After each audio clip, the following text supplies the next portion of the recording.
Halo, saya Dr. Nahla. Lagi-lagi saya akan ngomongin tentang COVID-19 atau yang mungkin lebih dikenal sebagai virus corona.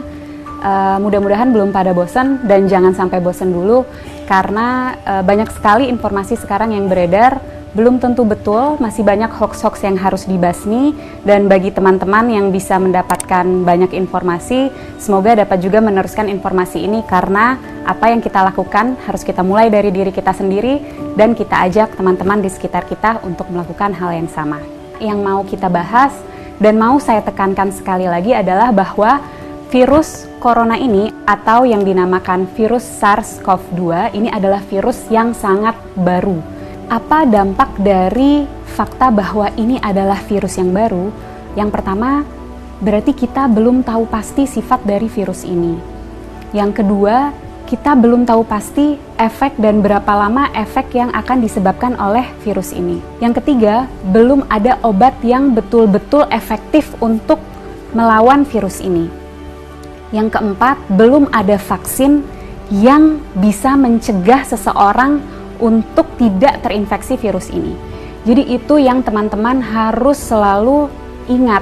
Informasi ini bukan untuk membuat teman-teman panik, tapi untuk membuat teman-teman lebih waspada bahwa memang apa yang sedang kita hadapi ini betul-betul nyata. Dan bersama-sama kita bisa mencegah penularan virus ini lebih luas. Secara umum ketika virus masuk ke dalam tubuh kita, gejala yang ditimbulkan itu mirip-mirip. Demam, sakit kepala, lemah, letih, lesu, pegel-pegel, seperti itu. Bagaimana dengan virus yang masuk spesifik langsung ke infeksi saluran pernafasan? Ada pilek, hidung meler, hidung tersumbat, nyeri tenggorokan, batuk, sesak nafas, nyeri dada. Gimana dengan virus SARS-CoV-2 atau virus corona? Gejalanya sangat bervariasi. Jadi gejala-gejala yang tadi saya sebutkan itu bisa ada pada orang yang terinfeksi virus ini. Dan juga jumlah gejala yang timbul itu juga bervariasi. Apa sih yang menyebabkan gejala ini sangat bervariasi? Daya tahan tubuh masing-masing orang.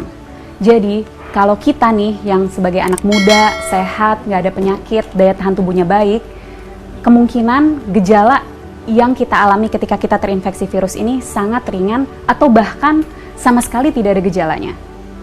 Sekali lagi saya tekankan, orang dengan daya tahan tubuh yang baik itu bisa tidak ada gejalanya walaupun virusnya sudah ada di dalam tubuh kita. Dan orang dengan daya tahan tubuh yang baik, dia mampu menyembuhkan dirinya sendiri karena pada dasarnya virus itu memang self-limited disease. Jadi daya tahan tubuh kita sendiri bisa membasmi virus itu. Bagaimana dengan orang-orang dengan daya tahan tubuh rendah? Tentunya akan dapat mengalami gejala yang lebih berat, bisa sampai sesak nafas, bahkan bisa sampai menyebabkan kematian. Siapa saja sih orang-orang yang kita tahu daya tahan tubuhnya rendah? Yang pertama, orang tua yang usianya di atas 60 tahun. Yang kedua, orang-orang dengan penyakit penyerta. Penyakit penyerta itu apa? Jadi penyakit yang biasanya lagi-lagi ada di orang tua, seperti kencing manis, darah tinggi, sakit jantung, sakit ginjal, sakit paru, sakit liver, kanker, dan lain-lain. Nah, orang-orang inilah yang akan sangat menderita ketika dia terinfeksi oleh virus SARS-CoV-2 atau virus corona ini. Untuk kita yang daya tahan tubuhnya baik, ketika kita terinfeksi virus ini, kita bisa hanya dengan meningkatkan daya tahan tubuh kita, terus kita bisa melawan virus ini. Tapi bagaimana dengan orang-orang dengan daya tahan tubuh rendah? Itu yang harus kita pikirkan. Itu yang harus kita cegah supaya mereka tidak tertular virus ini.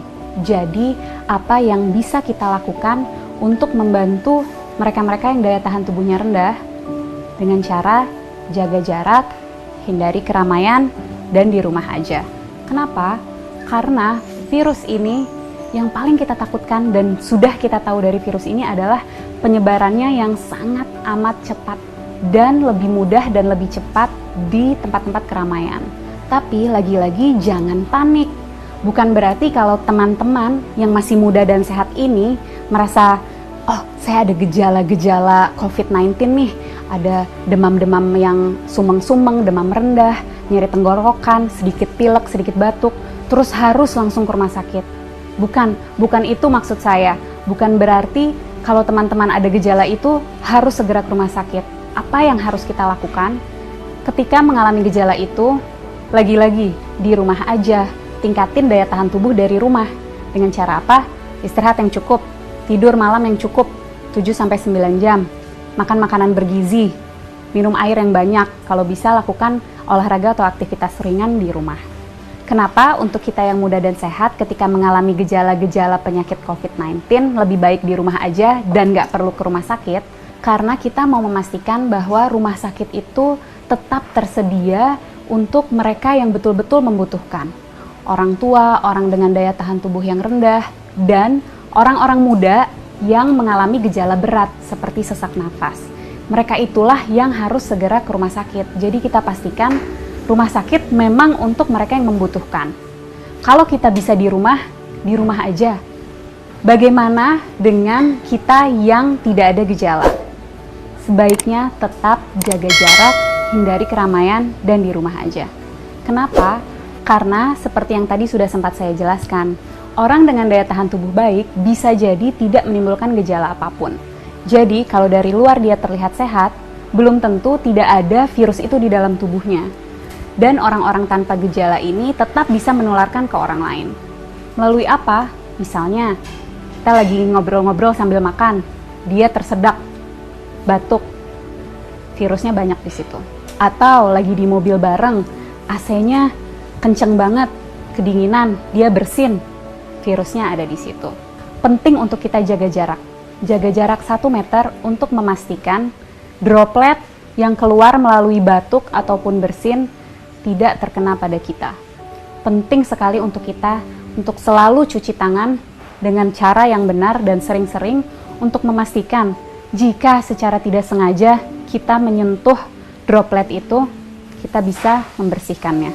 Dan yang juga penting, jangan menyentuh wajah dengan tangan kita yang belum bersih. Kenapa? Karena virus akan lebih cepat menyebar, lebih cepat masuk melalui mukosa mata, hidung, dan mulut. Penting untuk kita menghindari keramaian untuk memutus rantai penularan ini. Penting untuk kita di rumah aja supaya kita bisa terus meningkatkan daya tahan tubuh kita untuk dapat melawan virus ini. Bagaimana untuk kita yang tidak bisa di rumah aja, terpaksa harus bekerja di luar atau harus pergi keluar, tetap usahakan untuk menjaga jarak. Jaga jarak 1 meter dan usahakan sebisa mungkin menghindari keramaian. Jangan lupa untuk selalu menjaga kebersihan dengan mencuci tangan yang bersih. Kalau tidak bisa menemukan air dan sabun, kita bisa menggunakan sanitizer. Para peneliti, dokter-dokter, farmasis, tenaga medis, dan semua sedang berusaha mati-matian untuk mencari obat dan vaksin dari virus ini. Mari kita berperan membantu mereka dengan cara jangan panik tapi tetap waspada. Kita jaga jarak, hindari keramaian, dan di rumah aja. Nggak perlu ke rumah sakit kalau gejalanya ringan.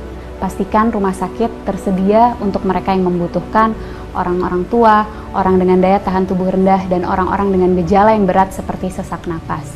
Yuk teman-teman, kita bareng-bareng lawan virus SARS-CoV-2 ini. Dan untuk teman-teman medis, tetap semangat.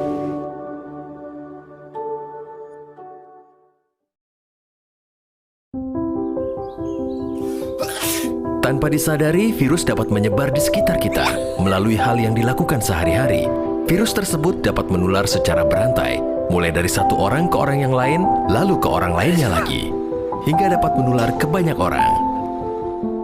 Kita dapat mencegah penyebaran virus. Tutup hidung dan mulut ketika batuk atau bersin. Buang tisu bekas pakai ke tempat sampah tertutup. Cuci tangan pakai sabun sesering mungkin. Semakin banyak yang mencegah, semakin banyak yang terlindungi.